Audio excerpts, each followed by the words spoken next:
ប្រជុំរឿងព្រេងខ្មែររឿងជ្រូកបានជាឈ្មោះឆ្នាំក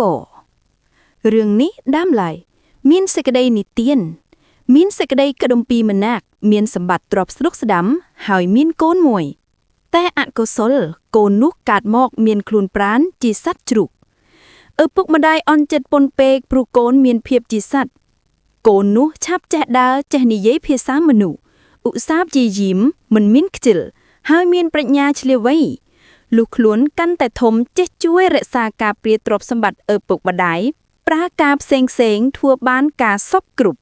ចំណែកវត្ថុស្ងាត់កំបាំងដែលមាននៅក្នុងខ្លួនជ្រូកនេះឪពុកម្ដាយពុំបានដឹងសោះតាមប៉ាត់ជ្រូកមានធ្នូប្រខ័ណ្ឌជារបស់ទិព្វនៅក្នុងខ្លួនលុះជ្រូកនេះមានវ័យកាន់តែចម្រើនធំឡើង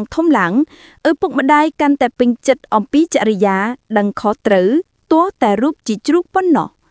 ស្រាប់តែវេលាថ្ងៃមួយជ្រូកនោះនិយាយទៅកាន់មាតាបិតាថាសូមឲ្យគិតគូររកប្រពន្ធឲ្យខ្លួនឪពុកម្ដាយឮហើយទាល់គំនិតសំងំដកដង្ហើមធំគ្រប់គ្នាហើយឆ្លើយថាកូនអើយឲ្យម្ដាយឪពុកទៅនិយាយស្ដីកូនអ្នកឯណាគេព្រមឲ្យគេព្រមយកបើកូនឯងមានភាពជាសិទ្ធដូច្នេះសពថ្ងៃឪពុកម្ដាយមានតែកូនឯងមួយជាទីអាណិតស្រឡាញ់ស្មើជីវិតឯសម្បត្តិឥតទាល់ក្រទេយើងមានឥតខ្វះតែត្រង់រឿងដែលកូនឲ្យឪពុកម្ដាយទៅរកស្ដីដណ្ដឹងកូនគេនេះឪពុកម្ដាយទាល់ហើយត្រង់រឿងនឹងមិនហ៊ានទៅនិយាយស្ដីកូនគេទេបើគេនិយាយថាម៉េចឲ្យមកវិញឯងគ្មានផ្លូវដោះការនេះឪពុកម្ដាយខ្មាស់គេណាស់បើកូនយកជ្រូកដូចគ្នានោះមិនពិបាកទេជ្រូកឆ្លើយថាប្រពន្ធស្រីជ្រូកខ្ញុំមិនយកទេយកតែប្រពន្ធស្រីមនុស្សបើរកមិនបានទេខ្ញុំសូមដើររកប្រពន្ធខ្លួនឯងហើយមិនយូរប៉ុន្មានស្រាប់តែជ្រូកនោះឥតប្រាប់អ្វីទៀតទេក៏ដើរទៅបាត់ពីផ្ទះក៏ដុំពីប្តីប្រពន្ធស្វែងរកសັບទិទីមិនឃើញសោះក៏កើតការក្រៀមក្រំអាណិតកូនចំណែកជ្រូកនោះវិញមុននឹងធ្វើដំណើរចេញទៅក៏ឈរសម្លឹងឧទ្ទិសក្នុងចិត្តថាបើគូភរិយាពីបុពេមាននៅទីណាសូមទេវតាជួយនាំចិត្តឲ្យខ្ញុំដើរទៅត្រង់ទិសទីនោះហើយក៏ដើរចេញទៅដំណើរចូលព្រៃជាដើររ៉ាប់អស់ជាច្រើនថ្ងៃទើបបានជួបយាយម្នាក់ដើរជីកដំឡូងតែម្នាក់ឯងក្នុងព្រៃស្ងាត់ជ្រូកឃើញក៏ដើរចូលទៅជិតសួរថាលោកយាយដើររកអ្វីបានឬទេយាយលឺពាក្យជ្រូកចេះស្រដីក៏ចិត្តរីករាយអាណិតស្រឡាញ់ហើយក៏ឆ្លើយថាយាយរកជីកដំឡូងតែឥឡូវគ្មានបានទេជ្រូកសួរទៀតថាយាយនៅឯណាតើលោកតាគាត់នៅទេហើយយាយមានកូនប៉ុន្មាននាក់យាយឆ្លើយប្រាប់ជ្រូកថាចៅអើយផ្ទះយាយនៅឯនោះតានោះគាត់ស្លាប់យូរមកហើយយាយនៅមេម៉ោយជាមួយកូនស្រី2នាក់គ្មានកូនប្រុសទេឥឡូវកូនស្រីនេះពេញក្រមុំអស់ហើយជ្រូកឮយាយប្រាប់ថាមានកូនក្រមុំ2នាក់នៅទំនេរដូច្នេះជ្រូកក៏និយាយដំណើរខ្លួនឲ្យយាយស្ដាប់សពគ្រប់ហើយសុំទៅនៅជាមួយយាយផងយាយនឹកក្នុងចិត្តថាជ្រូកនេះចេះនិយាយដឹងខុសត្រូវសពចេះភាសាមនុស្សពីរោះល្អស្ដាប់ណាស់ហើយថាឪពុកម្ដាយវាជាសទ្ធិផងបើជ្រូកវាស្រឡាញ់កូនអញហើយបើកូនអញព្រមអញគួរតែផ្សំផ្គុំវាហើយទើបគាត់ប្រាប់ជ្រូកវិញថាចៅឯងជួយរកដំឡូងបន្តិចទៅជ្រូកចូលព្រៃភ្លាមស្វែងរកដំឡូង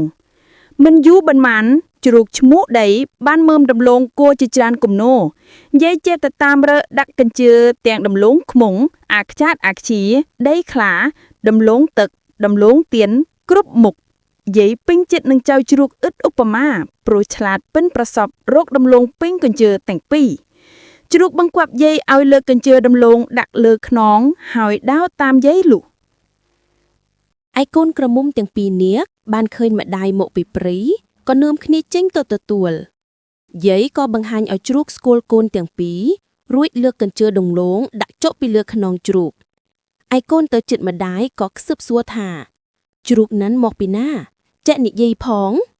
ម្ដាយក៏បានសាប់គ្រប់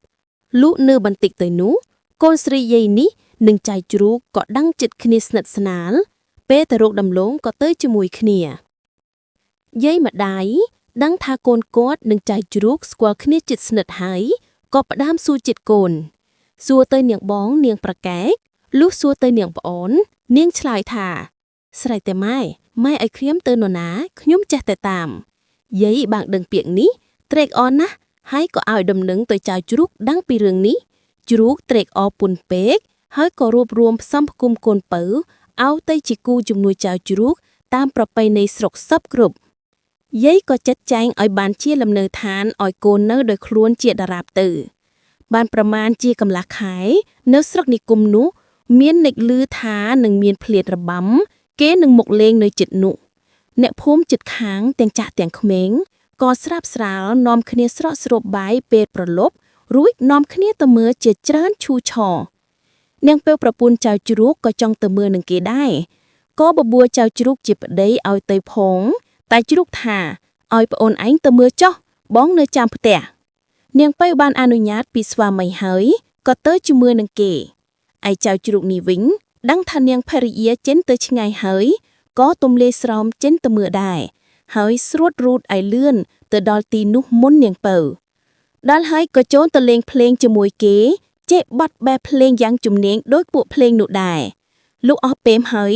ដឹងថាពួកញាក់ស្រុកនិងនាងពៅត្រឡប់ទៅផ្ទះវិញក៏ឈប់ភ្លាមហើយប្រញាប់ភៀសខ្លួនរត់ដំណើរទៅឲ្យផ្ទះមុនប្រពន្ធហើយចូលទៅក្នុងស្រោមជ្រូកវិញដូចដើម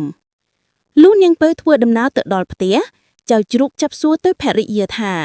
អោនទៅមើលរបាំគេនោះល្អមើលទេគេលេងដូចម្ដេចខ្លះនាងពៅក៏រៃរ៉ាប់ប្រាប់សពគ្រប់ហើយនាងប្រាប់ថាមានអ្នកលេងភ្លេងម្នាក់រូបរាងស្អាតល្អណាស់ច្រៀងក៏ពីរោះហើយជាក់រាំចាក់ក្បាច់ក៏សមអ្នកមើលគេចាប់ចិត្តលើបរោះនោះគ្រប់គ្នា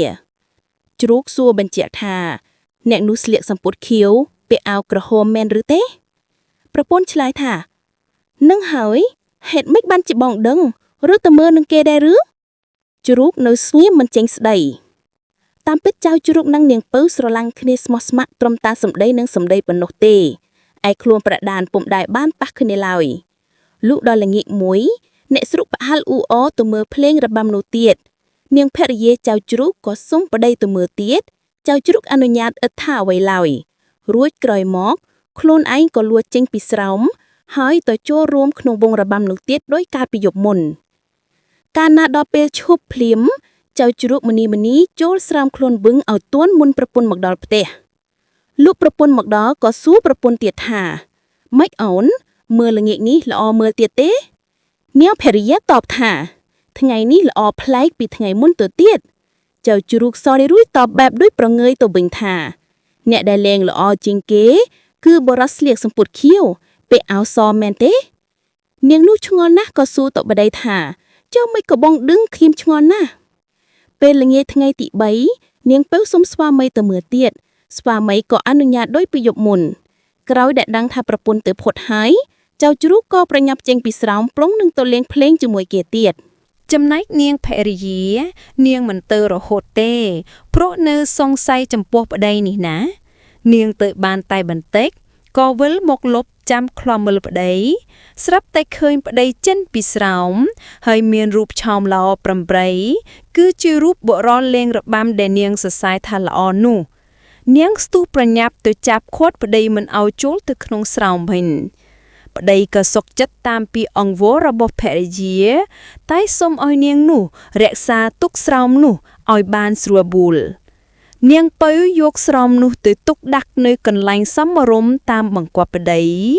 ហើយក៏នៅសុខសាន្តជាមួយគ្នារៀងរហូតមកពេលមួយ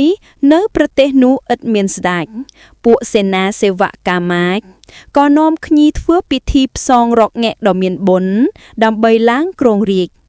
តែពេលនោះរឿងអស្ចារ្យរបស់ចៅជ្រូកឮរន្ទឺសរសើរទៅគ្រប់ទិសទីពពួកសេវកាមាចក៏បានទៅអញ្ជើញបុរសអស្ចារ្យនេះឲ្យឡើងគ្រងរាជ្យគ្រប់គ្រងប្រទេសតទៅលុះបានឡើងគ្រងរាជ្យហើយប្រមាណជាកន្លះខែព្រះចៅឡើងគ្រងរាជ្យថ្មីនេះនាំមហេសីទៅរកផ្ទះកុដុម្ពីជាឪពុកម្ដាយកុដុម្ពីរំភើបស្លុតក្នុងចិត្តហើយតាំងរៀបចំកន្លែងទទួលព្រះរាជាស្ដេចសួរអំពីដំណើរដើមមានកូនប្រុសស្រីប៉ុន្មាននាក់សេដ្ឋីក្រាបទូលថា ខ្ញុំព្រះអង្គមានតែកូនប្រុសមួយនាក់ហើយជាជ្រូកផងតែចេះនិយាយភាសាមនុស្សច្បាស់លាស់ណាស់ពេលមួយកូននោះទារកដណ្ដឹងប្រពន្ធលុះខ្ញុំព្រះអង្គប្រាប់ថារកពុំបានទេកូននោះក៏ស្រាប់តែដើរបាត់រហូតមិនដឹងជាទៅណាមកណាយូរមកហើយ